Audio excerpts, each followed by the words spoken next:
Cut out the jibber jabber. Don't be babbling like a fool. Say what you got to say. That's all. Then shut your dang pie hole.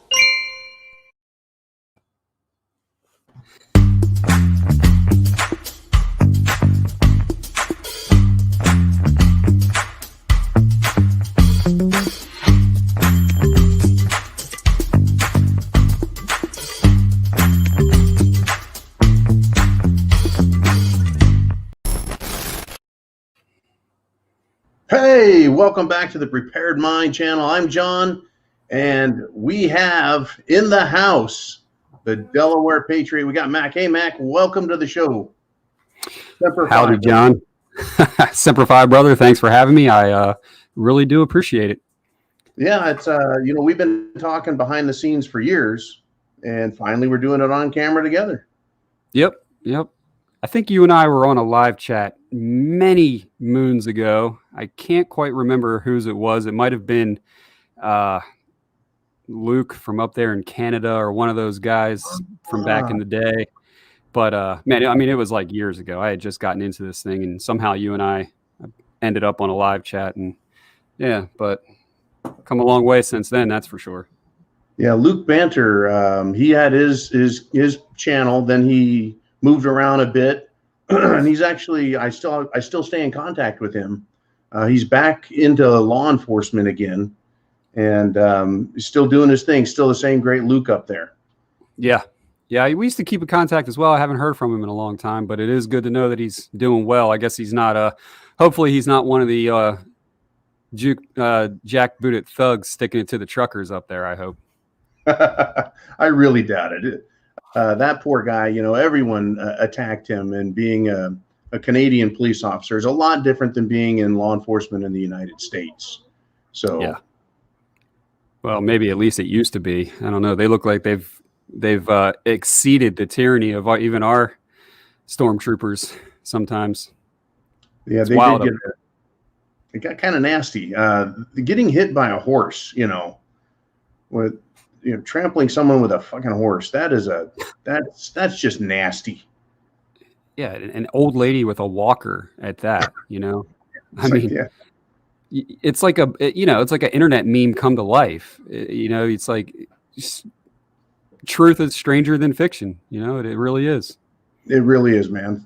So how long have you been, for people who don't know who you are on my channel, how long have you been going at the YouTube broadcasting, talking about being a patriot, being a prepper?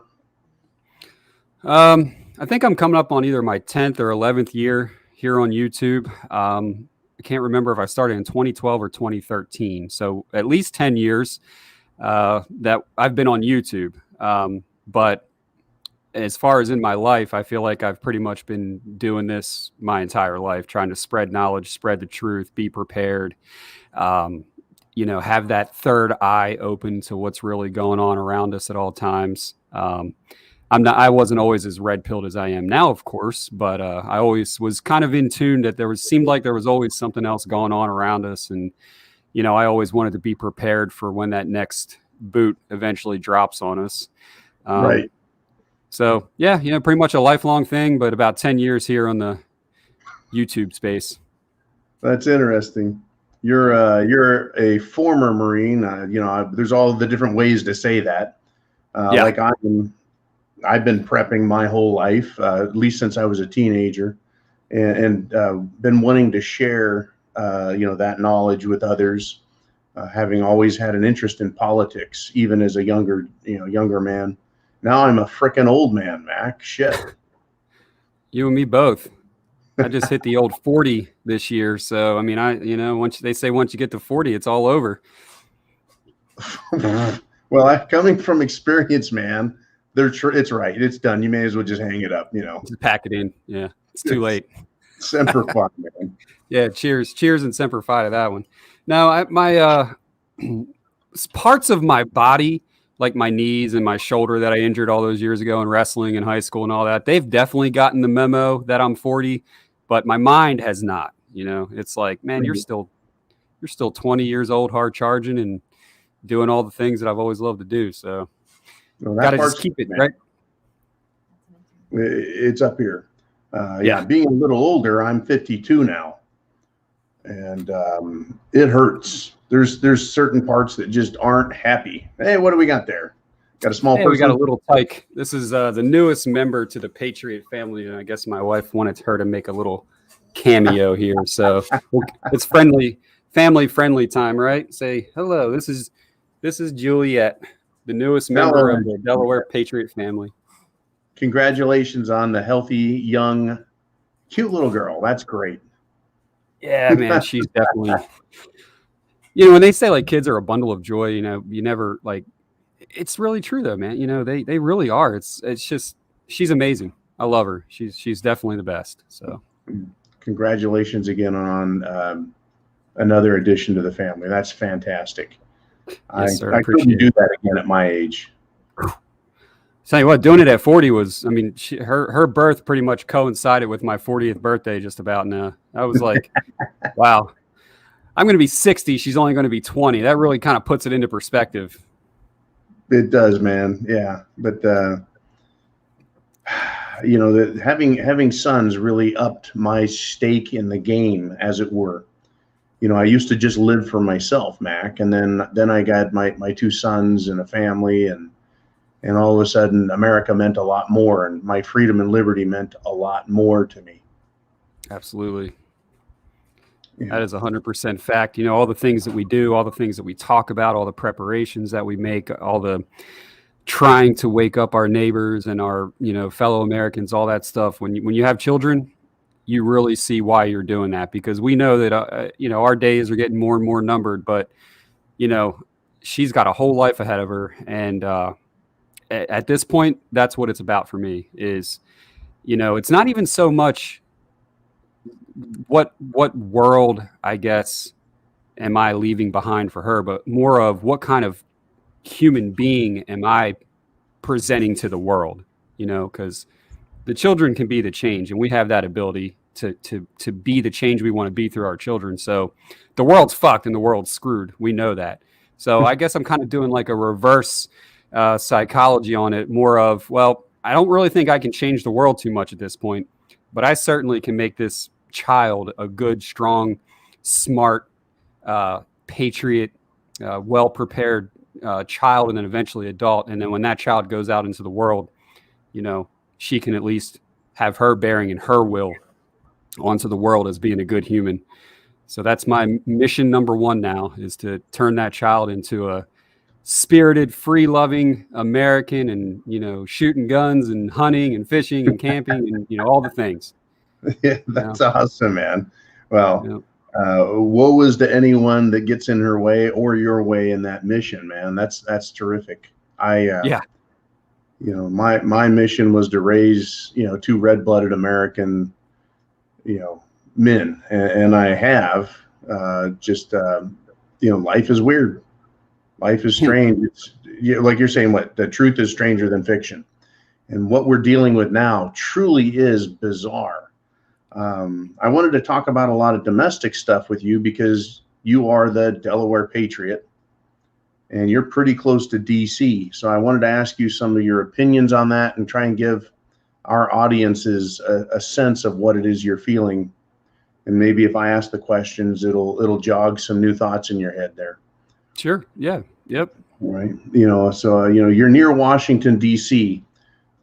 And so, right now I'm in the South. I came from California. I was in the jungle, and everywhere I go, people have a little different attitude. But so you're near Washington, D.C., right? What's the general attitude in that area of the people because of its proximity to Washington, D.C.?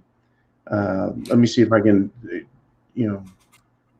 Are the people happy, sad? Do they like what's happening? What are you seeing? Because, I know you deal with more than just veteran prepper patriot types.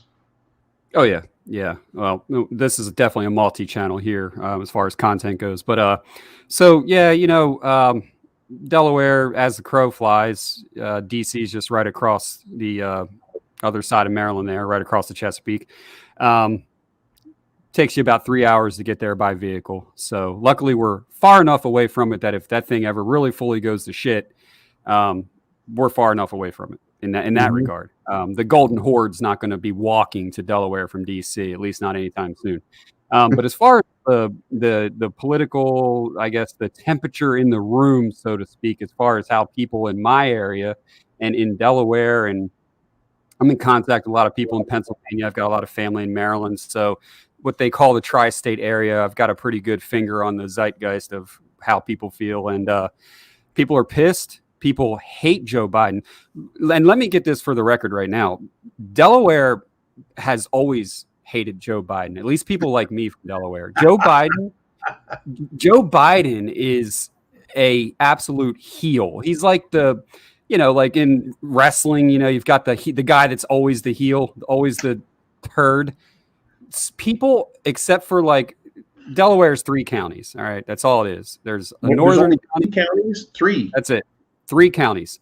And in some ways, if you're from Delaware, locally, we say kind of there's 4 counties, because what you've got is the furthest northern county got cut in half by a man-made canal that connects the Chesapeake Bay to the Delaware River. So essentially, I'm on an island. So people say that northern part of that county that got cut off, that's kind of like its own world up there. And that's where most of the population is. And that's where most of the voting that makes Delaware a blue state comes out of that pocket, which is Wilmington, greater Wilmington area. That's where all your dyed-in-the-wool blue bloods are. That's where all your population is mostly. And they pretty much control the politics of the entire state. And that's only about a 45-minute drive to Philadelphia. So in a way, it's almost a bedroom community city of Philadelphia, if that makes sense. That makes perfect sense. It really does. In my mind, because I'm from the West Coast originally, it's hard to fathom how all these big cities in the Northeast are so close. It's only 2 hours. It's only an hour. It's only, and I'm like, what the hell? On the mental map I have, it's days between, only because out in the West, from where I was in extreme Northern California, it was literally a 14-hour drive to get to, LA. It was fucking forever away. Yeah. And it was a 12-hour drive up to Portland, SeaTac. So nothing's close in the West. It's really spread out like Tularosa. Right. Yeah, it's not like that here, obviously. I mean, but Delaware, once you get into the lower rural counties, it's really its own world. It's kind of tucked away, and it's they've built a lot of houses here, as they have everywhere, unfortunately. But it's a different world in the part of Delaware that I live in. People here are pissed. People here, as I said, not only do they not like Joe Biden, but what the country has become under just in 1 year. I don't know one person personally. I know people that voted for Joe Biden because that was more, they didn't want to vote for Trump, and those are more boomer age type people. But man, every person I talk to is almost beside themselves with the state of the country right now. Gas prices, the economy, the inflation. The 2 places where people right now that I hear all walks of life, all people talking about, is when they go to that gas pump and they go to and they go to the grocery store right now. Because I don't care what you vote for, everybody's feeling that right now. Right. And they're starting to realize, boy, it's this Joe Biden's America sure is not looking real well. It's not looking good. It's not looking like what he promised us that it was going to be. And it's real hard for them to deny that now. Right. There's a lot of people from DC that work in Delaware. They live here because of the cheap taxes, and the real estate's a lot cheaper than over there. I don't really have a lot of contact with those type of folks, but there is a huge movement of patriots in Delaware. There's actually a big group, a grassroots group that's called Patriots for Delaware. And it's a huge group, and they've got huge political activism. There's another group in Delaware that's called Delaware Medical Freedom Alliance, and they've been involved with the very heavily for the last couple of years. They've had Dr. McCullough here in Delaware speaking. So there's a lot of things that are going on in this state that don't really make it out of this state. People that are dug in, they're entrenched, they are true red-blooded patriots, and they are fighting the good fight, and they're just like me, and they're pissed at what's going on. And unfortunately, we're kind of behind enemy lines here in a way, but it's the sentiment is not good. That it is not. I think people think because Delaware and Biden's from Delaware, I think people believe that we're all here with Biden, flags in our yard and all these things like that. Yeah. You don't see any of that. I doubt that. I never thought that for a second. You don't see any of that. You still see Trump signs in people's yards. And I mean, the fuck Joe Biden bumper stickers and homemade yard signs that I see on a daily basis from one end of the state to the other. That stuff is everywhere. And the little stickers on the gas pumps, I did that, Joe Biden. Those things are on every gas pump. So have you seen the Trump ones where it says he did that? Yeah. Yeah. Those are great. Now, we've got this trucker convoy protest coming your way, right? It's coming to DC, which is just a little ways from your place. Yep. Today, the organizer of the protest has said that they're going to be like a snake to DC. They're a boa constrictor. They're going to surround it. They're going to swallow it. They're going to strangle it, I think are the three things they said they'll do. And I know they mean this euphemistically. Of course. But they want to shut it down. What are your predictions for the intolerance to this protest that's coming? Since you're in that area, what do you think the people will think? Because, there's a promise of this happening, and there's always collateral damage or injury or difficulty because of these kind of protests. So what do you think the people will do, knowing that shit's going to get screwed up? It's going to screw up deliveries, could cause problems with food. What do you expect to see there? That's a little bit of a tough one in a way, because at the end of the day, most people, they don't want their comfortable life interrupted, right? They want to be able to go down to the store and get what they want. They want their Amazon packages fucking on time and the same day in some instances and all these things. And I do know that there's a huge groundswell of support for that, for the truckers, for the trucker convoy, what's going on in Canada, for the one that's here in the United States. I think I expect to see a lot of support to come out for that, especially in DC. I think I don't know if it'll be anything on the lines of January 6th with all the people that showed up for that. But I personally think that there's going to be a lot of people that come out. I think a lot of people are going to show their support. A lot of people are going to be on the side of the road with signs and, cheering them on and things like that. But I think what we're going to see is pretty much, I don't know if we're going to see what's happening in Canada, but what I mean is I 100% expect for this administration and all of its underlings along the way to try to throw monkey wrenches in this thing, try to demonize it, try to divert some of the economical problems and issues that we're having right now. Absolutely 100%. I see them trying to spin that in the media and to turn that onto this trucker convoy and say, oh, well, if these truckers were not doing this convoy, if they weren't, as you said, choking off, what some people would call the brain or the heartbeat of our country, but I call it the asshole of our country, which is DC. Of course, they're going to try to blame it on that, right? They're going to use anything they can to divert, right? To look away. So I look for there to be a big amount of support locally from people, but I look for it to be a total shitstorm in the media once it makes it out here to DC. And I hope, I really, really hope that it doesn't turn into something like what we're seeing with Canada. If for some reason some of the truckers maybe want to stick around and make their protest last a little bit longer than just passing through. I hope we don't see what we're seeing up there. That's for damn sure. I think it'd be different here. What was that, Mac? I think it'd be different here, at least in some respects, because obviously we have a well-armed citizenry here in the United States. So I think a lot of what we're seeing in Canada with this with the trucker protest, I just feel like that would be a lot different down here in the States, because, you see all those cops up there just totally geared up, ARs, plate carriers, fully geared up for looking like they're going to Baghdad. Well, here in the United States, we can gear up like that as well. So I just feel like that it would be a little bit of a different situation down here if something similar were to occur. Right. Yeah, it's it's almost America's interesting in that many states are locked down, have a lot of mandates, a lot of demands on the people, which of course have been letting up over the last 30 days, removing restrictions, removing the mask, etc.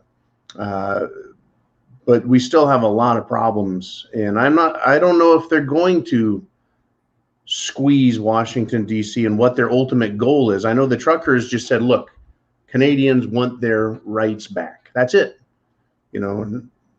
What are they going to be asking for in D.C.? I mean, you can't fix Biden. You can't fix stupid. You can't fix the gas prices. So the convoy, specifically is going to be for the same thing. We want our rights restored. And government doesn't seem to understand anything but force. Right. That's its tool, and that's what it understands. So I don't know if this is going to have the effect they want, except it's going to escalate tensions between partisan groups and factions, and it's going to escalate tensions between Biden and the people. And hope, in a way, I hope for this so that we get to a resolution sooner. But that the pain between here and there, Mac, really, it's coming. There's going to be some bad things coming, and I guess this is a necessary step that has to occur. Well, that's a good point. I guess, what's the ultimate goal and what effect is it really going to have? Because that's, at the end of the day, that's when we're doing anything like this, we're, having rallies or having protests, whatever. We obviously want to do it for more than just going out there and hanging out with people. We want it to be effective, and we want it to affect change. And honestly, as we've seen over the course of the last decade, especially, there's been a lot of Patriot protests. There's been a lot of Patriot rallies. I've been a part of some of the big ones over the years. And,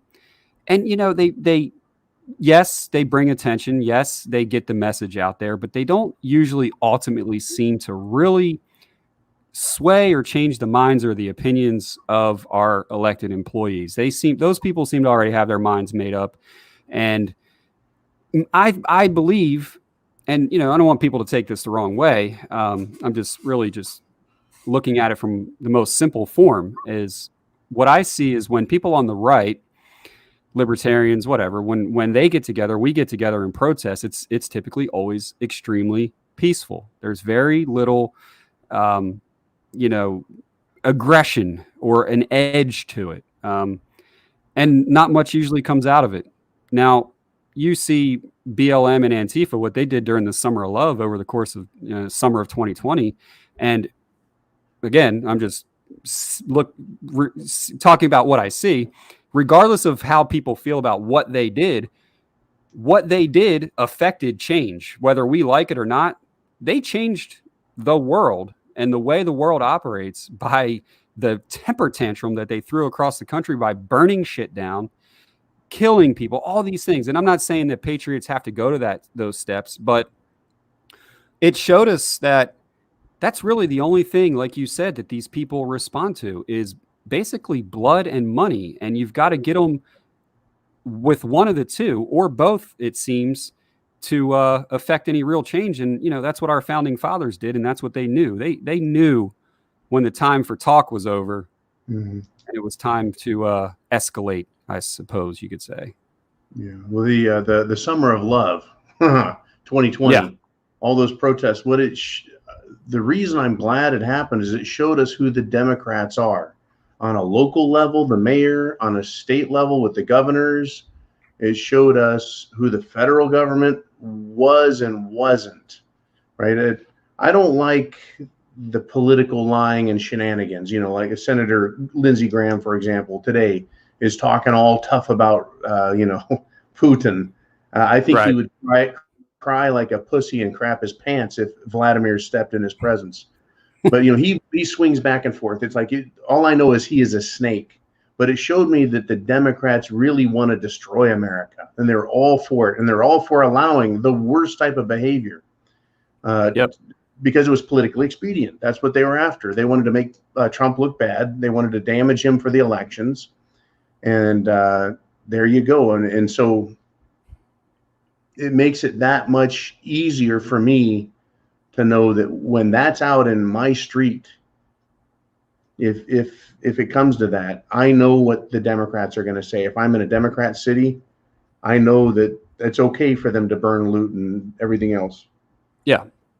Yeah. I mean, they basically had a permission slip, and they get a pass. You know, you can't turn on one news channel, go to one news site where the same theme continues. They continually talk about January 6th as if it was the absolute worst day for American history, and they continually still talk about Trump. And those two things they are not going to let die, and they will not let die, at least not until we're through the elections of 2024. And never do they ever bring up or talk about the Summer of Love or what Antifa and BLM did. They don't even bring it up. They don't even do like a side-by-side comparison. They constantly roll the same B footage of the January 6th insurrection and, you know, some knocked over chairs and some broken windows. And, you know, they act like that was Pearl Harbor 2.0 or 9/11 2.0. While meanwhile, they've said as much. They said as much. Yeah. AOC, right? She was cowering. She was scared. Worst day in American history since 9/11. Right. Yeah. Well, they said as much then. Yeah. The jackasses, right? They've been on the news, actually said there was no rioting in 2020. I've heard these mouthpieces, and it's like, okay, thank you again for showing me how partisan you are, how much you're willing to lie. You're the ultimate scum as a human being. And, you know, okay, so you're 40-ish. I'm 52. When I grew up, nobody ever called anybody a communist. You couldn't be anything worse than that. You know, we would call each other all kinds of dirty names as kids and young adults, but you didn't turn around and go, you're a communist. Right. It was unfathomable that an American would be a communist. And here we are. You know, I was taught and raised and grew up, you hate communism. Oh, yeah. You know, and communism, when I went in the Marines, it was still active. The Soviet Union was still the Soviet Union. And that is the enemy. When you see them at the, you know, you're getting sign alignment and sight picture. Yeah, right. Communist, and you don't hesitate. No, I know. Same with me. You know, now they're everywhere.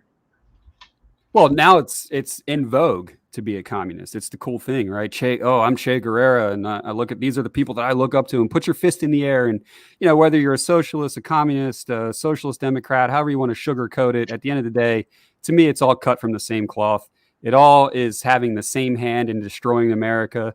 It's been here for at least a century. You know, what happened was basically the Bolsheviks, they came over, they planted these seeds, and now these trees that they planted 100 years ago are starting to grow, and now we're all reaping the benefits, so to speak, of that. I use that term lightly, obviously. Yes. You know, one thing that the left and the communists really excel at and understand is the long game, right? They understand that, you know, short-term defeat is better than a long-term disaster. You know, they get that. They understand that. Yeah. They understand that we can take some losses along the way. We can, you know, give in here and there. But ultimately, even though we may have taken 2 steps back along the way, we're still always moving forward. And eventually, they're going to ultimately consume everything. And people wonder why the United States is crumbling. Well, it's like we're supposed to be capitalist, right? We're supposed to be free market capitalists in this country. That's the only way that the United States works, right? It's like a proprietary part for a car. That car is only going to work with that freaking part that was made just for it, or it's not going to work. You can put in all these other parts from all these other manufacturers, but it's not the one it was meant to have. We're meant to be capitalists. We're meant to be free market capitalists. Well, communism and socialism and capitalism cannot exist in the same space. It just can't.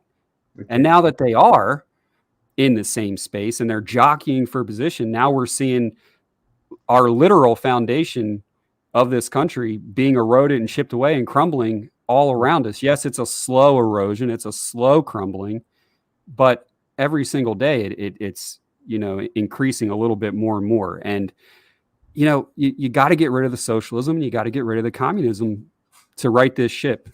That's the only thing we can do. Let me give you a little chunk of history you may not be familiar with. I was doing some research a couple years ago on Jack the Ripper, right? I just tangentially, I'll just go out there and go down a rabbit hole, and I can figure out who that guy was. I can't, but I spent some time, and it was interesting to learn while reading about the 1880s and the royalty. Some British royalty was suspected of being Jack the Ripper. A couple other things. I kept coming across the communists and socialists in England that were in the 1880s pushing for communism in England. And they were violent, and they had meetings, and they had propaganda, they had lies, they were infiltrating. That was, I mean, shit, that was 40 years before the Bolsheviks, or 30 to 40 years before so it's been around since Marx created it, and it is patient, and it is parasitic, and it looks for an opportunity, and then it digs in, and it's willing to take time. But by God, their hearts are black. Yeah, there's no love in them, and they want to destroy everything else. Indeed, I mean, it's insidious. It's a cancer. Our country is absolutely just full of it. It's like cancer in the lymph nodes. It's everywhere, and everything it touches, it spreads, and it digs in, and it is so difficult to get it out once it's entrenched. And now it's entrenched, and like we said, it always has been, but now it's so in our faces. Now that's the difference between now and earlier generations. The communism was here. There was communists in Hollywood and all the, everybody knows all the stories, but I mean, now they're just in our face, and they're telling us I'm a communist. Yeah. Oh, and by the way, you voted for me and you put me in. And that's where we are now. You can openly admit that you're a communist in the United States, and you can have a seat in the Senate. You can be in Congress. You can be the president, whatever, the town fucking mayor, the HOA, Nazi, whatever. The communists are everywhere. Yeah. I think we're going to have, this is just my prediction I think we've got about 10 years of SHTF. It's started, we're 2 years in. I think we've got at least another 8 to go before we start coming out of it, hopefully on the side of virtue, righteousness, justice, and freedom. But I am seeing open conflict, right? What happens if we start seeing open partisan conflict with these leftists? Now, obviously, where they're strong, they're going to be out in the open, and they're going to be pushing the way Antifa or BLM push, and they act like nobody can stand up to them.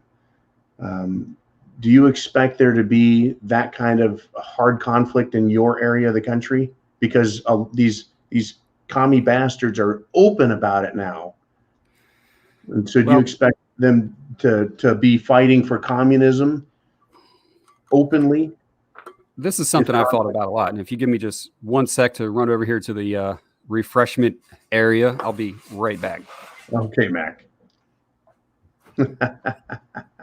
Folks, remember, this is all just satire. You want answers? I think I'm entitled. You want answers? I want the truth! You can't handle the truth! So, obviously, this is something that it's satire. It's all satire. It's all satire. Every bit of it. It's gallows humor, laugh or cry, right? Right, there you go. This is something that I've thought about a lot. People in Delaware have thought about a lot. There was during the Summer of Love of 2020, there was basically a statewide kind of on-call neighborhood.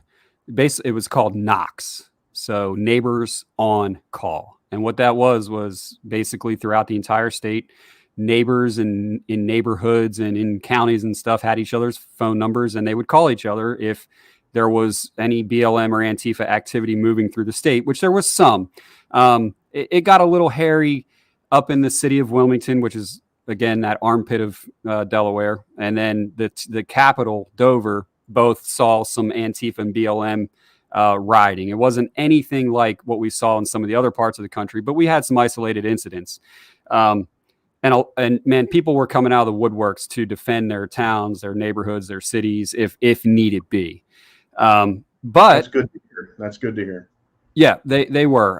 Now those in Wilmington, I don't know about in Dover, but up in Wilmington, they kind of got a pass up there. They were, we had it from law enforcement that they were basically told to stand down. They saw members of Antifa being bussed in from other states, and then when they got out of the buses, they had backpacks, and they were immediately opening up the backpacks and handing out pistols to people in Wilmington, Delaware. And the cops were watching this happen. Pistols and then guns. Yeah. Just handing them out to people like, hey, come get your gun. Everybody gets a gun. Now, look, I'm the most dyed-in-the-wool Second Amendment guy in the world that there is, and I don't think I've always said that I'd rather everybody have guns than me have none, and I stand by that. Right. And I was like, well, right, how could the police, right, if you're following gun laws? Well, right there, that's precedence for there's possibly a crime, because a perfect stranger is handing a gun to a perfect stranger with no background between the individuals known, right? So potentially you could be handing a firearm. Yeah. Right, you could be handing a firearm to a felon, right? Maybe. Well, that to me would be enough for a police officer to step in. So when we asked these police officers, well, what the fuck? Why didn't you guys do anything? What the hell? They were like, we had stand down orders. We were basically there. Not in so many words, but the way I took it, reading between the lines, they were basically there to kind of allow that to happen in a way, basically as like a barrier between people like myself, patriots, getting in there and mixing it up with these people. That's kind of how I read it, not in so many words. As far as if things pop off again,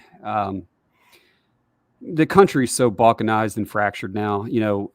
Neighbors, I could see, one neighbor that's a Biden supporter and the other neighbor is a Trump supporter. I mean, I could see literally house to house fighting between neighbors. I could see pockets of neighborhoods that lean one way and pockets of neighborhoods that lean another way. I mean, I really could envision, and I think this for the entire country, because these leftists have infiltrated every single state. They're in every state in the union. And I could see where you could literally have factions within neighborhoods and towns and cities, where it would just, if it ever became full total shit hits the fan, I think it would be an absolute bloodbath at first, until some of the dust settles and some of the eager beavers were kind of out of the way that were ready to go and fight. I could see it being really confusing and really just mayhem at first, until people could kind of start to understand what sides are what. I know right where I live, in the town that I live in, I would say probably 75% of the people in the town that I live are basically like me, just good old boys that have a lot of guns. They like to hunt. They like to fish. They love their country. A lot of veterans, a lot of law enforcement, things like that.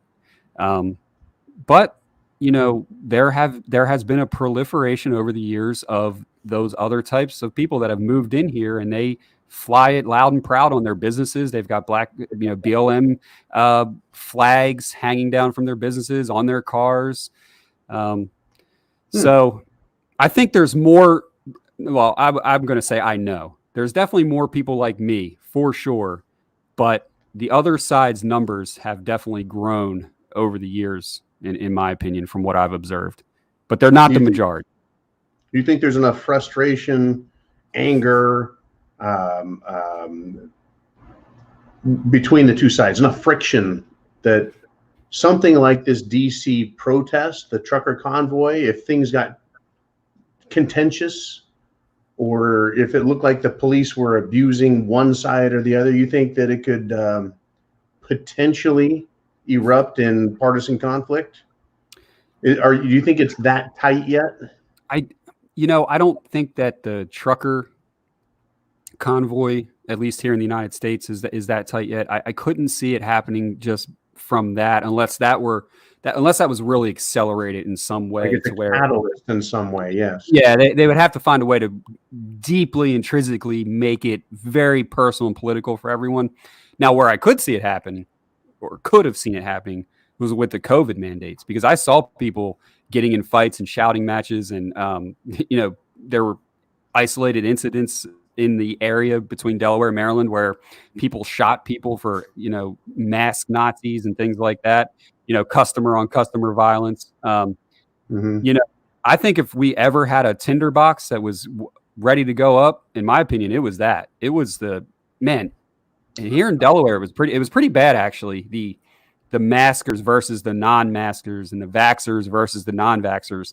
That was a hairy situation sometimes when you went out and about, especially if you were a person who didn't wear a mask, like myself. When we had mask mandates, you were really taking a chance of encountering some sort of violence because of that. I see. Yeah, that is it's interesting. It has nothing to do with health. It has everything to do with politics. So that's one more divisive technique or control. It's one more thing that's built frustration and anger, mistrust. Now, Canada, they had their trucker convoy. Then they had a truckload of guns get hijacked, and then a bunch of guns and lunatics showed up. And the trucker protest people said they're a different group. We don't know who they are. It looked like a false flag attempt. It could have been. It could have escalated things. Now, unlike Canada, down here, we do have a lot of guns. And what would it take to escalate? Right. Again, now the Biden administration has been saying Russia's going to use a false flag to invade Ukraine. Well, it looks like all they needed to do was accept the independent statehood of these breakaway regions, and they just kind of rolled across the border as we're speaking. But the government's acknowledging false flags happen and that they're done for political reasons to create the impetus for political military action. I don't think it's a stretch, Mac, especially when you describe the tension between people just over frickin' masks. Yeah. Now, nobody said anything nasty to me, but I'm way down in the South, and there's a lot of Democrats, but they don't say anything. I've only seen one BLM shirt and maybe 2 or 3 bumper stickers in a year. And it's not that there aren't Black Americans here. It's just that it's not the sentiment isn't popular here. Yeah. The attitude is leave me the hell alone. It's, I want to be free. But up there, it seems like there's a lot more blue, a lot more commies, and you're right. You're right in the hornet's nest there, brother. So that's why it was really exciting to when you said you'd be willing to come on and have some talk with me. So, what are your predictions for intolerance between protesters and police, protesters and the Democrats, the communist, socialist bastards? Do you have any predictions on the level of intolerance and how it could flare up? And do you think the police will get drawn into it, or do you think it could spread into the public sector? Well, I 100% could see the police getting drawn into it, depending on, if we're talking about the convoy itself versus the ripple effects of the convoy here where we're at. Absolutely. If there's one thing, and don't let the Democrats fool you, if they love anything, it is the ability to call the police and have them put the boot heel on the back of patriots. And the Democrats know that. They know that there are a lot of police officers that are an extension of their tyranny. And we saw that across the entire world, not just the United States, but the entire world during COVID, that without the police, just like in Canada right now, the tyranny has no teeth. That is their teeth. It's the unconstitutional police who decide to go ahead and do the bidding of the dark side, essentially. I've noticed since now that we don't have any more mask mandates or no kind of mandates here, we never had any kind of jab mandate or anything like that in Delaware. We did have mandates for masks off and on. There was a medical mandate. Now that some of that has went away, I have noticed, to me, it seems like people are definitely getting along better. When I'm out and about, which I'm actually not out and about all that much. I mostly am a stay-at-home dad at this point. When I do leave the house, it's typically to go out in the woods and hunt or go up in the mountains in PA and hike. Okay. And I'm not encountering many people. However, I stop and make a lot of stops along the way. And I do have my own small business that I do construction. When I'm out and about, I see black people, white people getting along, talking with each other, holding the door open for each other. I see a lot of what you expect to see in America, working class people getting along. I don't see right now, currently, as we speak, I don't see the tension that I did during all the COVID mess. Now that a lot of that's gone away, I really, to be honest, I just not so sure how in tune the average bear is with the trucker convoy and the ramifications of it. I don't know if it's hitting home yet for people that don't really pay attention to these types of things like we do. I don't hear a lot of people talking about it. I think the only way, at least here, maybe locally, the only way that I could see it resulting in a dust up between sides is only if the mainstream media and the administration finds a way to really politicize the hell out of it as it gets closer to DC, as it gets closer to this part of the country, and they really, really start harping on finding ways to make it about race and finding ways to make it about Trump and finding ways to make it about inequality. If they can start to weasel that in, then 100% absolutely, I can see that fervor starting to come back to people, and that dissension that we saw in 2020, I could 100% see that happening again. Right now, it's not here yet. There's not a lot of local coverage on it. There's not a lot of local propaganda yet. If that starts to happen, then 100% yes. Because as a matter of fact, I think it's supposed to go through Delaware. If I'm not mistaken, it's supposed to go through I-95 in Delaware, one of the times that I checked. So I could definitely see a potential for there to be some conflict between sides if it gets turned into the political tinderbox. Well, see, I know the masks are kind of coming off. They've kind of disarmed that, but I think that tension and frustration is just under the surface. But it could be. And you know what? I think in a lot of ways it probably is, because I think a lot of the people that are the mask Nazis and they want to wear their mask, I'll lurk on some Reddit threads and things like that, like a local Delaware Reddit thread where they talk about all kinds of crazy stuff. And there definitely are people that are pissed about the fact that you don't have to wear a mask anymore, that it doesn't carry the weight of the government anymore. There are people out there in this state that I live in that think that if you're unmasked and you're unvaccinated, then you basically deserve to be in a deep, dark hole somewhere. So yes, that sentiment is out there. That part is still out there. That's a piece. Another piece is we're in 2022. It's a congressional election year. It's off your election, but it's winding up. The Biden administration has no coattails, no success. In fact, they're hurting America. And we're seeing Antifa flaring up again. In Portland, they had a big protest last weekend, which resulted in, I think, 6 of them being shot. 1 was killed because they messed with a biker gang that is anti-Antifa. Nice. I got some more of the facts on that, so that is there. But what they're protesting, all of a sudden the media has found another, well, this woman cop shot a black guy, and the social justice wasn't right because she only got 2 years. And, they tried making something out of that. And the St. George Floyd bullshit came out of fucking nowhere. It's not like the media did a bunch of homework and said, yeah, he's only committed 10 felonies. He only pointed a gun at a woman's belly when she was pregnant. He was only on enough fentanyl to jack up an entire, racetrack. They did no homework, and they just pronounced this guy a saint and then said, everyone, you got permission to destroy America. Go for it. Yeah. They could do that again very quickly. Hit down all of our backs and tell us it's raining while they were doing it and saying, oh, well, this is mostly peaceful protesting. Right. I think we could be back there this spring very quickly. And a lot of that, I'll tell you frankly and be honestly, people that wear masks, I think, are fucking idiots. Yeah. I see them still. I'm still seeing them here and there in their car with the window up wearing a fucking mask. by themselves. By themselves. And I'm down here Yeah. where it's in the upper 60s or the mid 70s. There's no one else, no one's sick. I don't hear people sneezing and coughing anywhere. But my frustration with that entire thing is off the hook. I feel that. And it doesn't make me violent. I'm not going to do anything stupid, but I can still feel that frustration and anger over the lockdown and the lies and the continual changing of the story. I wonder if the rest of the country has that sort of sentiment or latent anger that's kind of hidden.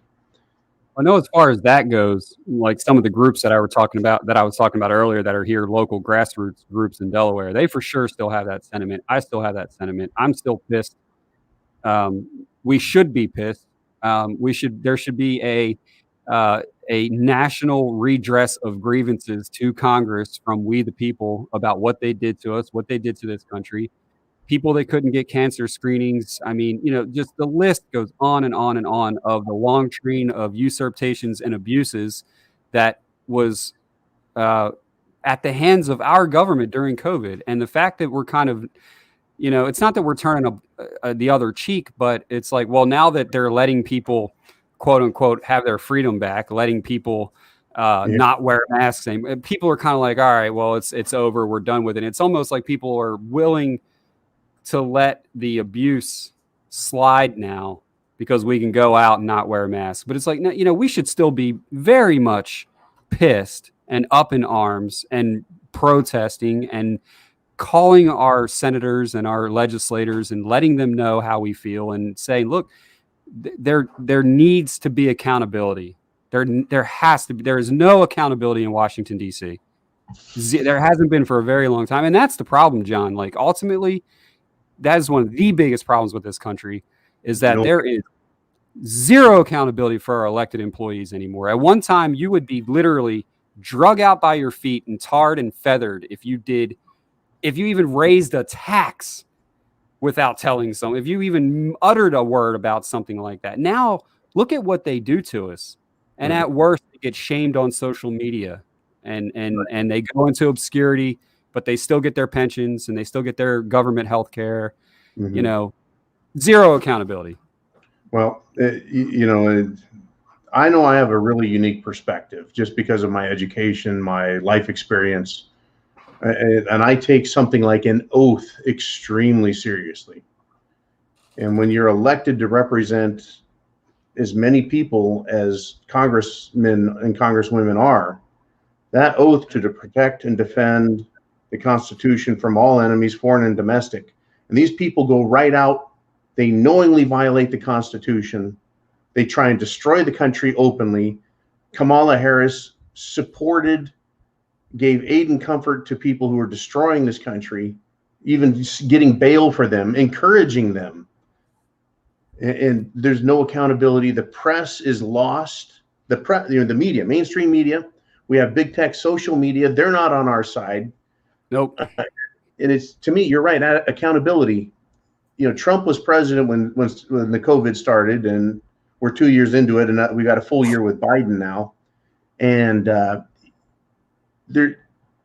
we're seeing incredible damage from the Jim Jones juice. You know what I'm talking about? Yeah. Okay. Incredible damage. The CDC is now saying, well, blood clots are pretty common. So if you're feeling any symptoms, it doesn't matter if you're young, get into a hospital. It's like, oh, okay, all of a sudden. And it's like, where's the accountability? They're going to try sweeping this under the rug. And this is an all-out attack on humanity and our country, our way of life. And I'll take it all the way up to Klaus Schwab and the World Economic Forum. I don't think that they plan on backing off. I just think they're waiting for the next move to make against us. No, 100%.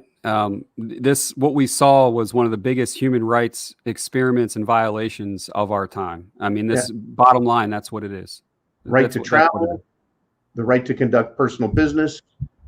The locomotion, the idea of being able to move about freely it is one of the fundamental rights of men that was established, especially with our country.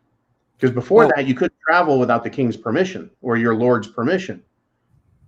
And they've taken that back. Now you have to have the Lord's permission in the form of a passport, saying you took it, took his medicine. It's just, there's so many violations. There's no accountability. These people, as much as said, you're not going to own shit in 10 years. 2030, you won't own anything, Mac, and you'll be happy. I mean, we essentially, for going on 3 years, lived in a state of where the Constitution was essentially suspended for all intents and purposes. We literally had suspensions of our constitutional rights under the guise of states of emergency, right? All these governors were allowed to operate in these constitutional gray areas because of a state of emergency. And I looked at the state of emergency for Delaware during the height of the pandemic. And when the governor enacted the state of emergency for Delaware, the powers that granted him under the state of emergency, they could literally come to your house and take provisions from you if they deemed it necessary for the state, right? Oh, we heard that the Delaware Patriot has, 700 gallons of fuel. Well, they could come and take it if they felt necessary under the state of emergency. And that was the only thing that gave them any sort of, and I don't even like saying that it gave them any sort of legitimacy, because to me, it's not legitimate power. There's the Constitution. Law. Right.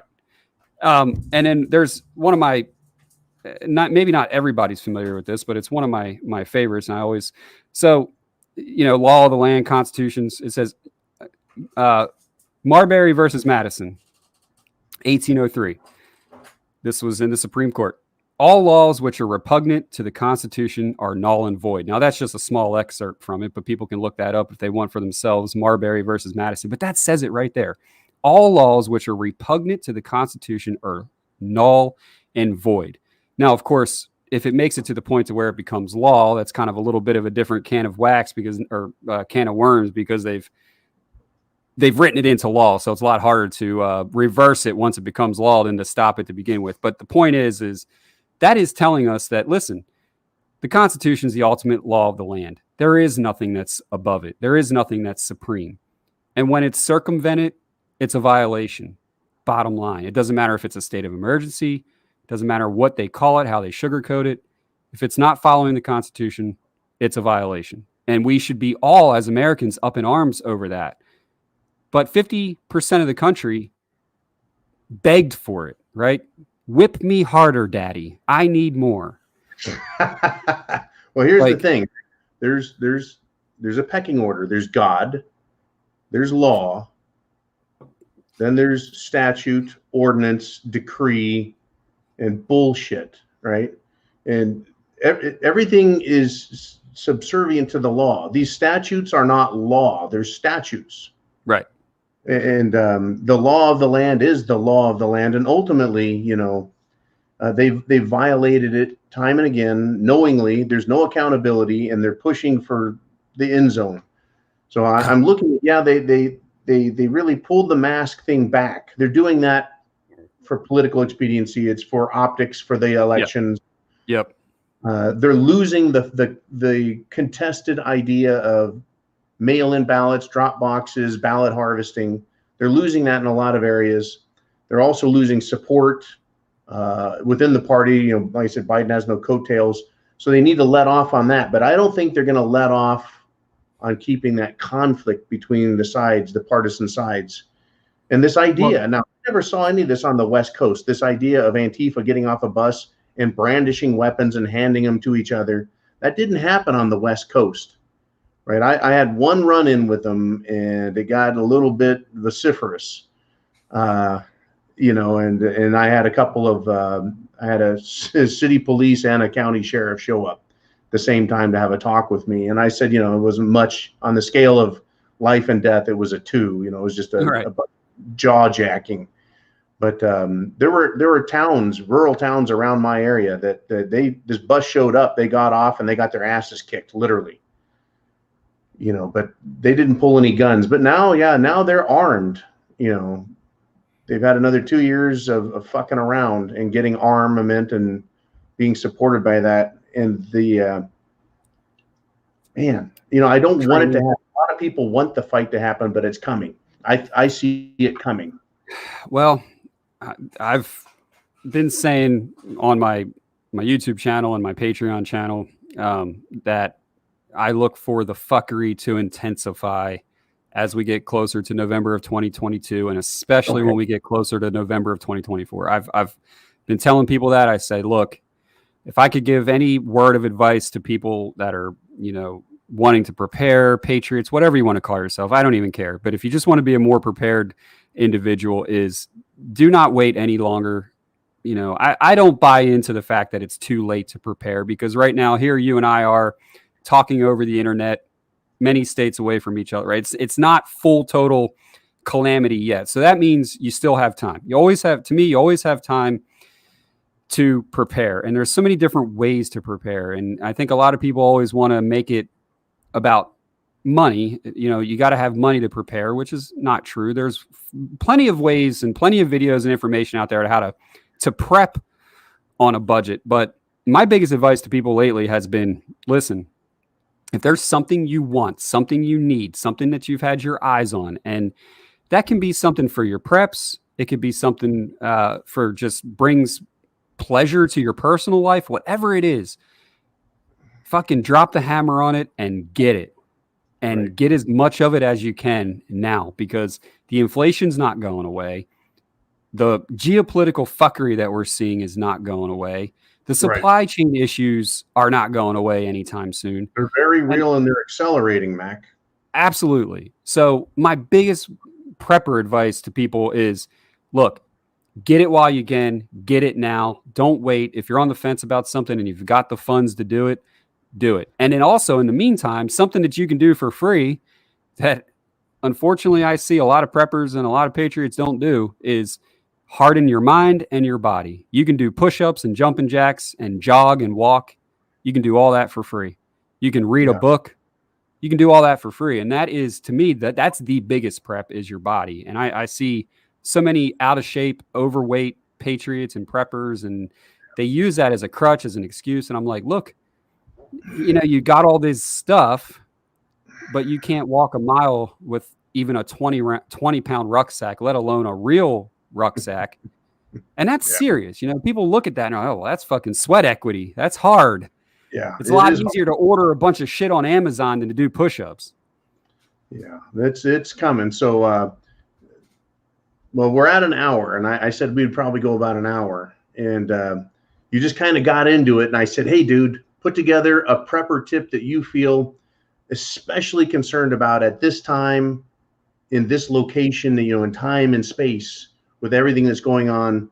Because I know you've been doing this a long time, like I have, and I don't talk enough about the nuts and bolts. I talk about current events, mental preparation, and of course I say get physically prepared, get trained, use your equipment, all that. But what's your prepper tip if you got one thing that you think stands out that people need to take a look at? Well, I probably kind of said some of it just a minute ago with the get your shit while you can get it. I put my question before that. Right. But beware the fuckery, beware the propaganda. And also something that I have seen that is plaguing, in my opinion, that is absolutely plaguing the prepper and patriot community is false information and the proliferation of false information being like fake videos, fake news headlines, things like that.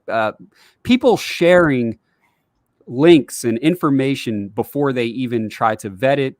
In a lot of cases, just going off the headline, and it's creating this like worked up, frothing at the mouth, sometimes, fervor between people of like, oh my God, did you see this? And then it turns out, well, that wasn't actually true, or that was a deep fake or something. Like, do not get caught up in the propaganda. Take the time. If someone sends you a news article, a link or something like that, or you watch a YouTube video, before you start sharing it like wildfire through your Patriot community, take the time to vet it.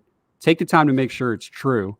Take the time to make sure it's real to the best of your ability before you emotionally invest yourself into that information, because we've only got so much time and so much energy to expend to our families, to our jobs, to all this stuff that we do. So we've got to use it wisely, especially our emotional energy. And I see a lot of people get very worked up and they get very bent out of shape over something that turns out to be total propaganda, totally fake. And it's propaganda from their own side. It's not intentional, but it's essentially, for a lack of a better term, it's fake news being spread throughout the Patriot community, getting the Patriot community all worked up. And then you find out, well, that's not really what we thought it was. And then, at that point, the old saying, a lie goes around the world before the truth even has its pants on, right? Right. Well, I really believe that the left creates that kind of stuff, false news, to try and get it into the prepper community, the Patriot community, so they discredit themselves. Yeah. And that's one of the things I don't know if I've struggled with it, but I know I've made mistakes in the past. I know I've gotten emotionally invested at times, and I, hey. Oh yeah, me too. But I broadcast 2 times in the morning, and then I do a live broadcast 5 days a week, and then we do Sunday. I want to be very careful because my credibility is huge, and then I say, everyone spread the information. I want people to not be apathetic, but to get out there and tell everybody, wake up, look at what's happening. And it's incredible. The message we had 10 years ago, we were laughed at for. 20 years ago, no one would even listen to us.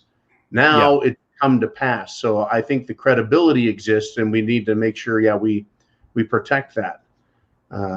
That's great advice. It's a good wisdom there, but man, there's so much going on. I don't know how you keep up with it. I don't know how I keep up with it, except I spend at least 12 hours a day either thinking about it or reading it or doing it. It's a lot of time invested in this and wanting to be a credible source for information and opinion, and then being told I can't have certain opinions because right. I'm not an expert.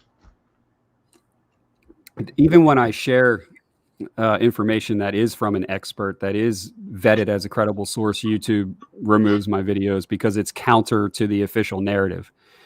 And that's really where we're at now. If you're not pushing the official narrative, then it doesn't matter if it's true. It doesn't matter if it's fact. They don't let the facts get in the way of the story, as we know. Yes, and, correct.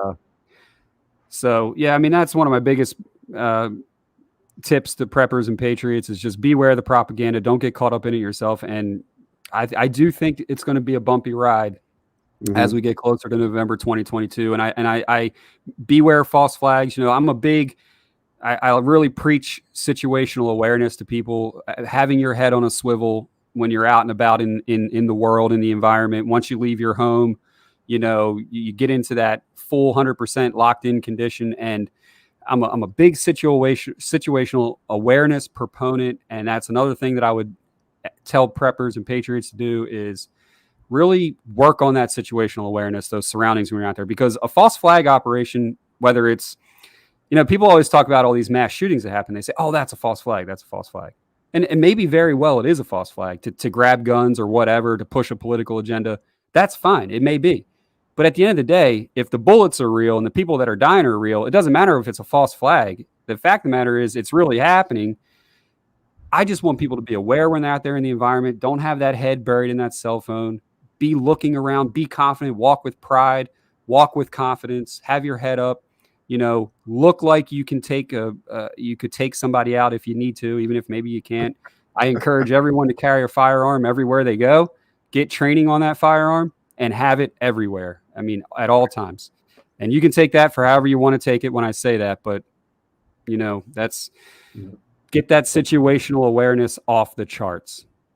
Yeah, situational awareness in all things and being prepared. I really want to thank you for your time, spending time with me, Mac, and the audience. You can get over to Delaware Patriot on Patreon, just like we're on Patreon as well. But yeah, also YouTube and Patreon. That's pretty much it. YouTube and Patreon for me. So we're all over Rumble and BitChute and Instagram and Twitter and Facebook, trying to increase awareness and social networking. I think it's incredible. I think it's a tool that's become useful to patriots. It's become a fucking bane and a boon and a source of hatred and angst for the left, because look at how efficiently we've managed to use it, so much that they have to silence us.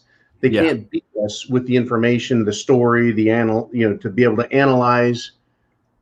And so they just silence us. And that's one of my huge fears, is if they silence me altogether, now my my preparedness is the end of my sight and what I can hear.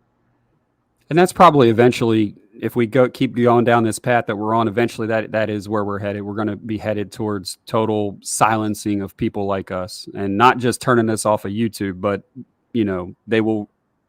the Stasi will start to go around, and the Schutzstaffel will silence us for real. That's what will happen. So for people worried about that, I once again I said, well, there's a street, and for 1 mile there's 100 houses, and so they stop with 20 Stasi at the first house and say, "You're coming with us. You're a bad guy." And they get to the next house, who has observed this happening, and when the Stasi go to leave, there's only 18 of them. And they get to the next house, and there's only 17, and so on and so forth. By the time they get done with the first mile of going door to door and extracting people they don't like for political reasons, there's not going to be many of them left, and not a whole lot of people signing up for that job. Yeah. So I really believe that there's far, far more of us than there are of them. But yeah, it's a scary world.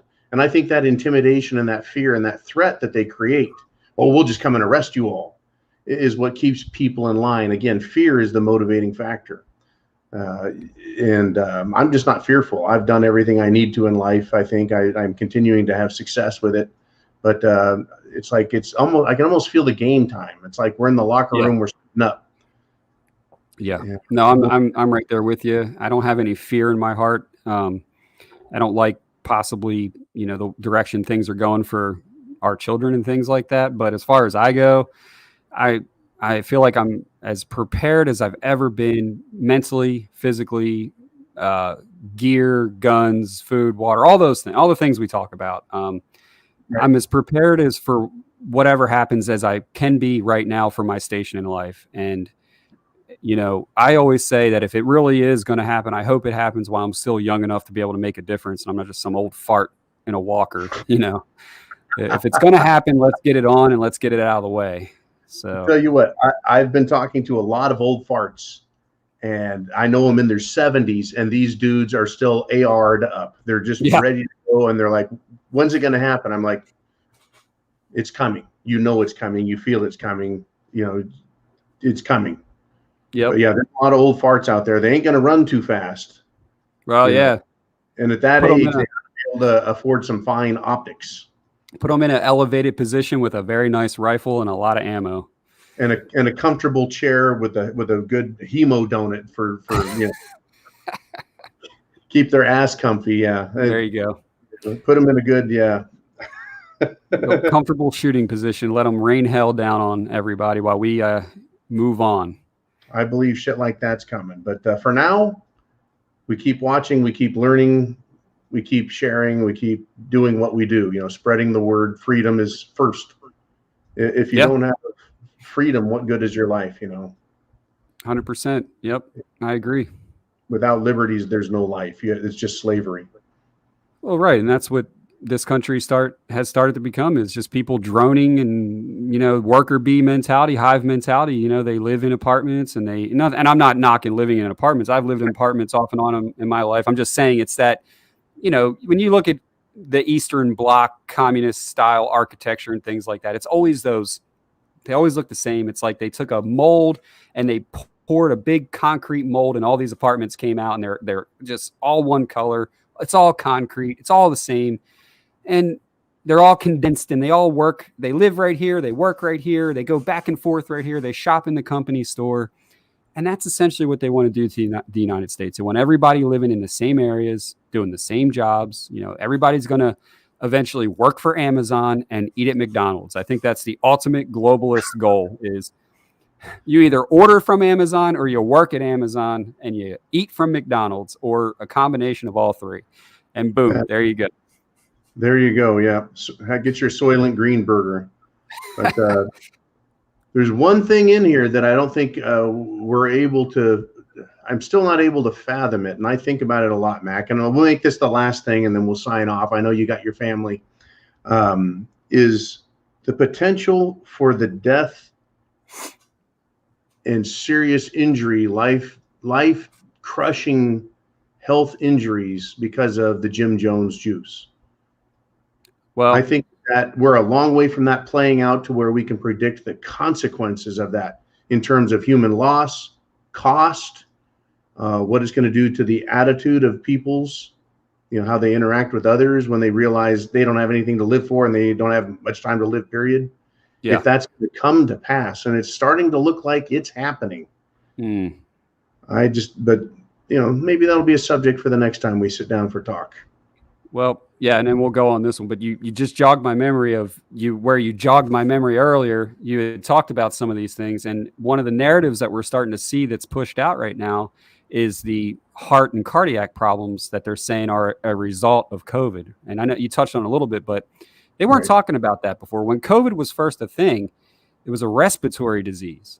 Didn't have anything to do with your, if you had heart disease or something, I guess you were more at risk. But they weren't talking about, oh, well, if you got COVID, you've got these long-term cardiac problems now. You've got these long-term heart problems now. Now, there's this narrative slowly starting to come out where, oh, people are now having heart problems because they had COVID. Or is it because they got the, hokey pokey, and that is known to absolutely cause heart problems, right? So they're already covering their tracks. They're already saying, oh, it's the COVID that gave it to you. Right. Not the jabby jab. Right. And then they're saying, the people who are unjuicinated, pure blood, natural human being, we're the problem. And it's another divisive tool. They can say, well, half my family's sick and it's your fault, Mac. Yeah. You did it.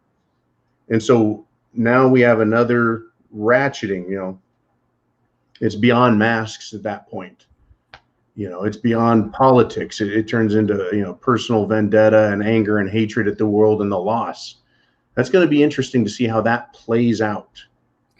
I saw a great meme the other day, and it was, did you ever recall blaming other people when you got the flu? Did you blame it on people who didn't get the flu shot? No.